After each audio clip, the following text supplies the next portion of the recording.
Ini satu surah ketika Allah Subhanahu wa taala memuji. Di antara kelompok yang Allah puji itu adalah suku atau kabilah atau bangsa Quraisy. Li'ila fi Quraisyin, karena kebiasaan bangsa Quraisy. Ila fihim rihlatash syita'i was-shaif. Kebiasaan mereka perjalanan di musim dingin dan perjalanan di musim panas. Kira-kira apa menariknya perjalanan, cuman jalan-jalan saja, apa menariknya? Dan kenapa Allah memuji mereka sampai menjadi satu surah di dalam Al-Quran yang kita sebagai umatnya Nabi Muhammad harus mempelajari apa itu pujian Allah Subhanahu wa ta'ala kepada bangsa Quraisy itu. Lalu para ulama dalam tafsirnya menjelaskan, bangsa Quraisy itu satu bangsa yang sangat tertinggal. Kita tahu kota Mekah itu kan tidak ada kehidupan di sana. Tandus. Tumbuh-tumbuhan tidak ada, hewan jarang ada yang ternak di sana, sungai juga tidak ada, hujan juga jarang. Sehingga mereka untuk mencari kehidupan di sana sangat susah. Lalu kebiasaan buruk yang mereka lakukan adalah pergi ke Sahra. Pergi ke Sahra itu kalau kita ke hutan. Karena nggak ada hutan di sana, pergilah mereka ke padang pasir. Gurun Sahra. Maka lucu Pak, kalau pergi ke Gurun Sahra itu kayak sesat di hutan. Baliknya itu nggak bisa. Kalau sudah pergi ke sana, baliknya nggak bisa. Karena kan nggak ada, kecuali ada gunung-gunung, ada tanda atau dia ingat matahari atau dia berjalan di waktu malam. Itu sengaja mereka pergi ke sana, mengajak anak keluarga dan semua pergi ke sana. Untuk apa? Lintizaril maut, menunggu kematian. Jadi kalau nggak ada duit, kerjaan habis, bantuan pemerintah nggak ada, sudah mereka pergi ke padang pasir. Mereka malu untuk minta-minta, malu untuk berhutang, malu untuk mencuri. Daripada malu kita semuanya pergi ke sana. Anak yang masih kecil, bahkan yang masih bayi bawa ke sana. Untuk apa? Ya kita nunggu lapar, sama-sama haus, sama-sama mati di sini. Satu keluarga seperti itu kebiasaan mereka. Akhirnya ada di antara pemuda-pemuda atau dalam Al-Quran itu sebenarnya bahasanya pemuda. Fityatun amanu birabbihim wazidnahum huda. Nah, itu surah Al-Kahfi pemuda. Kalau diteliti bukan pemuda saja isinya. Ada orang-orang tua. Oh ternyata dalam bahasa Arab itu muda itu ada dua Pak. Ada asyabab, itu kan generasi, umur. Ada namanya al-fata, itu semangat. Walaupun sudah berumur, tetapi semangatnya muda. Kata orang sekarang tuh casingnya boleh tua, tapi semangatnya muda. Itulah yang digambarkan Al-Quran. Jadi mereka berkumpul, bersilaturahim. Kita kalau seperti ini, bangsa kita akan musnah, tinggal sejarah. Lalu bagaimana caranya supaya kita ini bisa bangkit bersama-sama? Akhirnya silaturahim, berkumpul. Lalu di antara mereka kan yang cerdas-cerdas berkumpul. Kalau kita sekarang kan bikin yayasan lah. Apa yang kita kerjakan? Kita data fakir miskin di antara kita berapa? Ternyata banyak sekali Pak. 90% fakir miskin. Lalu di antara fakir miskin itu yang bisa bekerja berapa persen? Oh masih banyak pengangguran. Lalu di antara kita yang cerdas yang mau berpikir kayak kita ini berapa orang? Dihitung ya nggak banyak. Ya kumpul yang mau berpikir saja dulu. Kumpul yang mau berpikir, kumpulkan data fakir miskin, kumpulkan orang-orang yang mau bekerja, dan kumpulkan orang-orang yang sedikit punya harta. Jadi 4. Mereka membagi kelompok menjadi 4. Fakir miskin, para pekerja, orang kaya, dan kita orang-orang yang mau berpikir untuk kemajuan umat dan bangsa. Akhirnya setujulah mereka. Orang kaya, kamu harus bertanggung jawab, ini kami punya usaha, yaitu berdagang di musim dingin. Apa yang kita dagangkan, apa yang ada kita dagangkan ke sana. lalu dari sana kita ambil barang di sana, kita pergi lagi ke musim panas. Jadi ke negeri Syam, ke negeri Yaman, berdagang di musim dingin, barang di kota Yaman apa kita bawa ke Syam, barang dari Syam kita bawa ke Yaman. Jadi kita yang mengatur perdagangan walaupun kita tidak punya barang. Itu ide mereka. Itu dipakai oleh mereka, dan orang-orang kaya daripada hartanya disimpan, lebih baik kita gunakan untuk berdagang. Lalu para pekerja tadi mau mereka bekerja dan hasilnya dibagi 4. 1 digunakan untuk orang-orang pemuda-pemuda cerdas tadi. Yang kedua digunakan untuk investor tadi. Yang ketiga digunakan kepada para pekerja, dan sisanya para fakir dan miskin tadi. Akhirnya fakir dan miskin tadi dikurangin sampai angkanya itu hampir 0%. Angkanya hampir 0%. Lalu Allah Subhanahu wa taala memuji mereka dengan adanya amaliyah jam'iyah, kerjasama silaturahim sebagai apapun kita. Yang masuk surga semuanya adalah 4 golongan tadi, yaitu mereka-mereka yang mau berpikir, jadi bukan ketua yayasan saja, bukan pengurus, semuanya. Semua dipuji oleh Allah Subhanahu wa taala dengan pujian li'ila fi Quraisyin. Akhirnya bangsa Quraisy itu bangsa yang maju, bangsa yang akhirnya suku yang tertinggi daripada kabilah Arab. Makanya kalau menikahi orang Quraisy, kalau laki-lakinya bukan orang Quraisy, dianggap itu tidak selevel. Karena orang Quraisy itu apapun kerjaan mereka, pasti mereka adalah orang-orang hebat. Orang-orang yang nggak kerja pun mereka dapat duit. Fakir miskinnya pun digaji. Anak-anak mudanya kerja sibuk. Para pemuda yang pintar itu bekerja keras. Sehingga apa kerjaan mereka? Tidak lain adalah membagi hasil makanan tadi. Kepada siapa? Sekitar penduduk Mekah tidak ada lagi. Lalu mereka berbagi kepada pengunjung Baitullah. Waktu itu Baitullah masih dikunjungi. Makanya ketika Al-Quran itu turun ada 5 kepercayaan. Kalau dulu kan namanya millah, kalau sekarang namanya din. Jadi ada nggak agama Islam? Sejak dulu itu namanya agama Islam. Bapak Ibu yang dirahmati Allah, dari Nabi Adam, Nabi Nuh, Nabi Ibrahim, Nabi Musa dan Nabi Isa, semuanya adalah agama Islam. Cuman tidak masyhur. Inna dina indallahil Islam. Mereka lebih masyhur dengan agama tauhid, agama mukmin. Sehingga nanti kalau berbicara Ashabul Kahfi, orang-orang mengatakan orang Nasrani, mereka itu adalah orang Nasrani.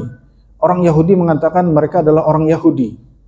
Al-Quran mengatakan innahum fityatun amanu birabbihim wazidnahum huda. Mereka adalah pemuda-pemuda yang beriman.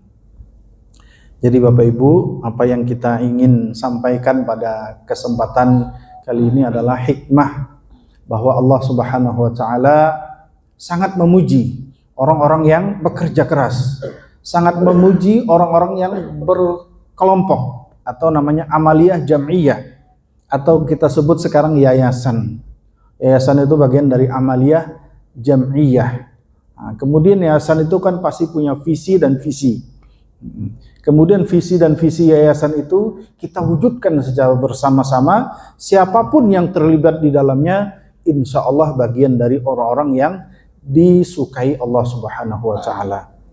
Jadi kalau mau lepas dari yayasan itu namanya apa ya istilahnya, sudah berada di lingkungan yang baik, keluar dari lingkungan yang baik itu namanya rugi. Murtad sih tidak, Ustaz. Grup juga nggak boleh. Keluar grup juga nggak boleh. Apalagi merajuk ya. Ini kan bagian dari jadi itu. Ternyata orang Quraisy majunya seperti itu. Bahkan bangsa Quraisy itu termasuk bangsa yang millata Ibrahim Hanifa. Mereka pengikut millata Ibrahim Hanifa. Maka kata Imam As-Suyuti, Abdul Muttalib dan keluarganya itu tidak Yahudi, tidak Nasrani, bukan juga Ahlul Kitab, bukan juga Majusi, bukan juga Ubadul Ausan, penyembah berhala, kecuali ada beberapa seperti Abu Jahal, Abu Lahab, itu penyembah berhala. Tetapi sisanya itu tidak. Sehingga beliau meyakini, Imam As-Suyuti meyakini bahwa bapak Nabi, ibu Nabi, kakek Nabi itu adalah min ahlil jannah. Karena wa ma kunna mu'adzibina hatta nab'atsa rasula. Mereka adalah orang-orang yang ahlul fatrah. Tidak akan disiksa, tidak masuk neraka selama Rasul belum diutus. Jadi kalau ada orang meyakini bahwa kedua orang tua Nabi di dalam neraka, itu bertentangan dengan ayat tadi. Imam As-Suyuti Al-Hafiz. Al-Hafiz itu hafal 200.000 hadis. 200.000 hadis. Bukan 200.000 lembar, tapi 200.000 hadis. Itu manusia saat ini mungkin nggak ada lagi. Saingannya kan Al-Hafidh Ibnu Hajar Al-Asqalani, hafal 200.000 hadis, saking pintarnya. Lalu kemudian Bapak Ibu yang dirahmati Allah Subhanahu wa taala, sebagai penutup, belum ya penutup ya? Nggak apa-apa, bahasanya penutup supaya semangat.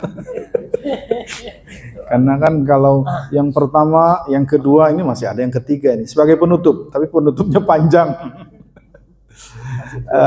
Amaliyah jam'iyah itu kan visi misi. Di antara visi misi adalah Al-Qur'an dan hadis. Al-Qur'an dan hadis. Bahasa ilmiahnya itu Al-Qur'an dan hadis. Sekarang banyak yang merubah Al-Qur'an dan sunnah. Bolehlah, tetapi bahasa ilmiahnya Al-Qur'an dan hadis. Nanti kalau bimbingan skripsi sama Pak Iskandar menulis Al-Quran dan Sunnah, ini nggak ilmiah ini. Karena bahasa Indonesia yang benar Al-Quran dan hadis. Karena bahasanya Al-Quran dan hadis. Apa isi kandungan Al-Quran dan hadis? Itu 3. Ini misi visi kita semua. Supaya nanti umat ini bersatu. Jangan sampai nanti gara-gara Al-Quran dan Sunnah, ini tidak sunnah, lalu tidak sunnah dikatakan bid'ah, bid'ah lalu dikatakan masuk neraka, semuanya masuk neraka kecuali dia.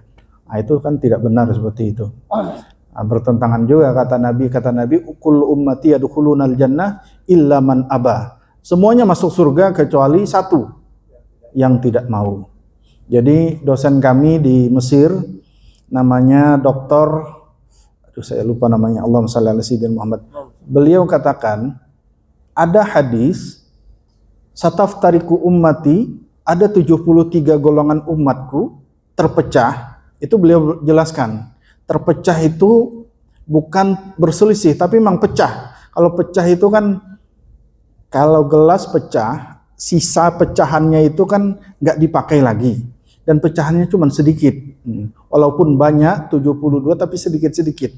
Berbeda dengan Nasrani, 72, itu banyak pecahannya, besar-besar. Nah, tetap umat Islam adalah umat terbaik. Jangan gara-gara hadis itu dikatakan umat Islam lebih banyak berpecah. Tidak, kata beliau. Yang kedua, ada hadis yang bertentangan dengan itu. Dan hadisnya sama-sama sahih. Hadis yang pertama mengatakan, kulluha finnar illa wahidah. Semuanya masuk neraka kecuali satu.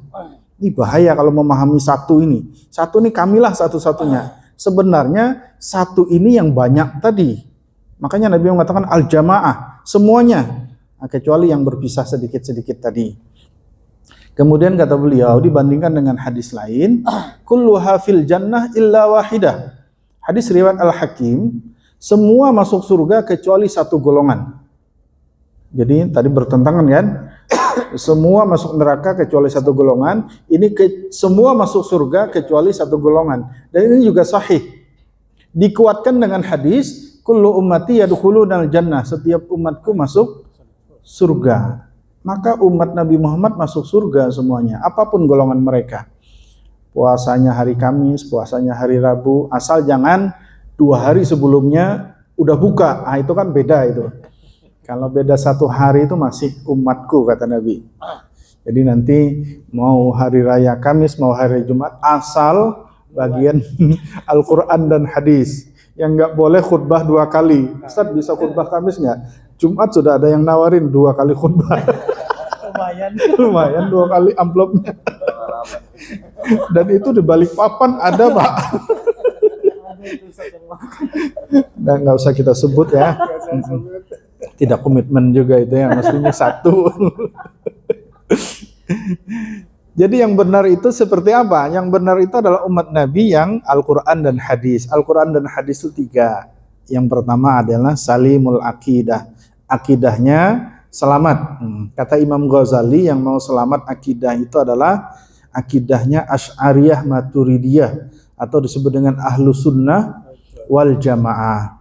Sekarang banyak juga yang ngaku-ngaku Ahlu Sunnah wal Jamaah. Kita harus kembalikan khasanah pendidikan Islam yang benar itu seperti apa. Dulu kita belajar wujud, qidam, baqa, sifat 20. Itu namanya Asy'ari Maturidi, yang kata Imam Ghazali itu adalah Ahlu Sunnah wal Jamaah. Jadi perlu kita satukan kembali salimul aqidah. Yang kedua, sahihul ibadah. Ibadah kita sah. Seperti apa ibadah yang sah? Kalau akidah adalah Asy'ari Maturidi, kemudian kalau ibadah ada Imam Syafi'i, Imam Hanafi, Imam Maliki, Imam Hambali. Mereka adalah ahli dan pakar-pakarnya. Kita nggak bisa langsung kepada Quran dan hadis, terlalu berat. Imam Syafi'i cukup bagi kita. Satu pendapat kita dari, misalkan ada yang Muhammadiyah, cukup Muhammadiyah. Ada yang ikut pemerintah, cukup pemerintah. Ada ikut NU, cukup. Itu adalah bagian daripada sahihul ibadah. Jangan kita mencari-cari yang lain lagi. Kenapa? Imam Syafi'i itu bulan suci Ramadan, Pak, kalau mau cerita. Beliau itu kata muridnya, nusalli subha biwudu'il isya. Kami itu wudunya dari maghrib, isya, batalnya setelah subuh. Batalnya. Dan kami sholat dari maghrib, isya, nyambungnya sampai subuh, baru selesai. Dan itu break sedikit, break. Yasta'julul khaddam makhafatal imsak. Kata tukang masak, jamaah ini mau imsak, kita makan sahur dulu. Habis salam langsung buru-buru makan sahur, lanjut lagi sholat. Itu di bulan suci Ramadan. Yakhtimul Quran marrataini fil yaum. 1 hari itu 2 kali khatam. Jadi kalau kita nggak percaya sama beliau, sama siapa lagi kita percaya? Masa ustadz laptop yang kita percaya? Itu sudah cukup. Jadi yang khatam 1 hari 5.000. Itu mustahil itu, 1 kali 5.000 khatam itu mustahil itu. Kita rencana kan gitu. Malam ini ya? Malam ini. Kalau mereka mengatakan begini, Pak. Kami iman kuat, tapi kaki nggak kuat. Hatta nadaul asa amamana. Kami pakai tongkat kalau sholat, saking lamanya berdiri. Iman kami kuat, kaki kami nggak kuat. Jadi kami pakai tongkat. Beda dengan kita. Kaki kuat, imannya nggak kuat. Kaki kuat, suruh main bulu tangkis 2 babak dia kuat. Sepak bola 2 babak kuat. Disuruh imam baru Yasin wal Qur'anil Hakim, sudah batuk dia. Baru panjang sedikit sudah diprotes. Imam, saya dulu pernah salat di Masjidil Haram, mirip sekali dengan Bapak. Panjang sekali katanya. Kalau besok jangan seperti itu lagi katanya. Dikirain memuji, Pak, ya, salat di Masjidil Haram. Itu kata Imam Syafi'i. Pernah satu ketika Imam Syafi'i itu umrah bersama Imam Ahmad bin Hambal. Dan satu lagi muridnya Yahya bin Ma'in. 3 ini, Pak, 1 kamar. Imam Syafi'i berbaring, Imam Ahmad bin Hambal dari Isya sampai subuh salat. Lalu Yahya bin Ma'in itu mundar-mandir kamar. Dari ke kiri ke kanan, kanan ke kiri, mundar-mandir dari Isya sampai subuh. Pas selesai salat subuh, mereka sarapan lah ceritanya. Ditanya, wahai Imam Ahmad bin Hambal, kenapa engkau salat tadi malam banyak sekali? Berapa rakaat? Kata beliau, udah nggak kehitung rakaatnya. Apa yang kau baca? Saya baca 1 kali khatam. Kata Imam Syafi'i yang paling bingung ini satu orang ini. Nggak ngapain-ngapain, tangan ke belakang kayak orang bingung. Kiri ke kanan, kanan ke kiri ke kanan ke kiri sampai subuh. Nggak berhenti-henti. Ini olahraga apa ini? Kata beliau, aku tadi malam meneliti 200 hadis dengan sanad-sanadnya, dengan otakku. Sahih tidak 200 tadi. Itu cerdasnya mereka. Nggak pakai buku, nggak pakai pulpen, nggak pakai laptop, meneliti 200 hadis. Oh, jadi kata muridnya, kau kan tadi malam tidur, wahai Tuan Guru. Kok bisa tahu kami itu melakukan apa tadi malam? Kata beliau, aku tadi malam meneliti 200 ayat Al-Quran dengan istimbat hukum-hukumnya. Dengan sambil tidur. Masya Allah, sambil tidur saja mereka masih bisa mempelajari ayat-ayat Al-Quran. Kalau misalkan kita ada di keempat di situ, kita apain kerjain Pak ya? Sebagai orang yang keempat di situ, bingung ya? Itu imam-imam besar, panutan-panutan kita, yang hari ini yayasan kita dirikan, yayasan kita bangun, masjid kita makmurkan untuk kembali kepada ajaran-ajaran yang pernah mereka buat, tidak sembarangan. Nah ini kelaman cerita, alhamdulillah. Itu salah. Saya mau ngambil makanan. Iya. Ini masih 4 menit. Oh, security. Ini semangat sekali. Jadi Bapak Ibu, saya juga mohon bimbingannya sebagai masih ya kalau dibilang muda sudah tidak ya, tapi kalau lihat semangat bapak-bapak pendiri, ketua yayasan dan ibu-ibu, saya ingin juga alhamdulillah mudah-mudahan Ustadz Abdul Somad itu nanti insya Allah bulan Juli datang ke Balikpapan, cuman yang minta itu sudah antri banget. Dan beliau itu, kata beliau, sebenarnya mau pensiun keliling daerah, cuman jadwal masih menumpuk dari 2018 sampai sekarang, sebelum COVID sampai sekarang masih belum bisa terpenuhi. Tapi kata panitia, sudah kita bikin satu acara besar setiap kabupaten sehingga ya mereka datang ke sana semua, sehingga jadwal-jadwal yang tidak bisa dipenuhi ya datang di situ. Ya syukur-syukur bisa ke tempat kita, syukur-syukur bisa ke tempat kita, dan misinya adalah sama dengan kita, membuat yayasan, kemudian tujuannya adalah memajukan umat bangsa Quraisy yang tidak, umat Nabi Muhammad saja mereka bisa, kita lebih bisa. Hari ini kita dihantui dengan isu-isu global lah, isu-isu tetap kita yakin kepada Allah Subhanahu wa taala. Sebagai orang beriman, siapapun musuh kita, Allah paling hebat, Allahu Akbar.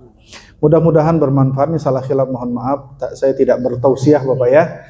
Kalau bertausiah nanti saya kurang adab kepada bapak-bapak, ibu-ibu sebagai pengurus dan pengabdi di Yayasan Jamiatul Mustaqim ya. Jamiatul Mustaqim. Jamiatul Mustaqim. Jadi ada sudah SD sama TK ya sudah ya. Alhamdulillah. Jadi di situ di masjid juga. Iya, di masjid. Masya Allah. Itu dulu jami' menjadi jami'ah. Dulu di Mesir itu namanya jami', masjid jadi jami'ah, Jamiatul Azhar. Mudah-mudahan bermanfaat, kita bisa meniru kebaikan-kebaikan dan kita tetap semangat, karena orang yang bersemangat itu insya Allah panjang umur, sehat badan. Amin ya rabbal alamin. Kita tutup dengan membaca doa. Subhanallah bihamdi, subhanakallah bihamdika, asyhadu an la ilaha illa anta, astaghfiruka wa atubu ilaik. Amin ya rabbal alamin. Wassalatu wassalamu ala asyrafil anbiya wal mursalin sayyidina Muhammad wa ala alihi washabihi ajma'in.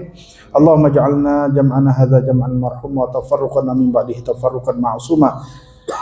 Allahumma laka sumna wa bika amanna wa ala rizkika aftarna birahmatika ya arhamar rahimin. Wa sallallahu ala sayyidina Muhammadin nabiyil ummi wa ala alihi wasallam. Subhana rabbika rabbil izzati amma yasifun wa salamun alal mursalin walhamdulillahi rabbil alamin. Salah khilaf mohon maaf. Assalamualaikum warahmatullahi wabarakatuh.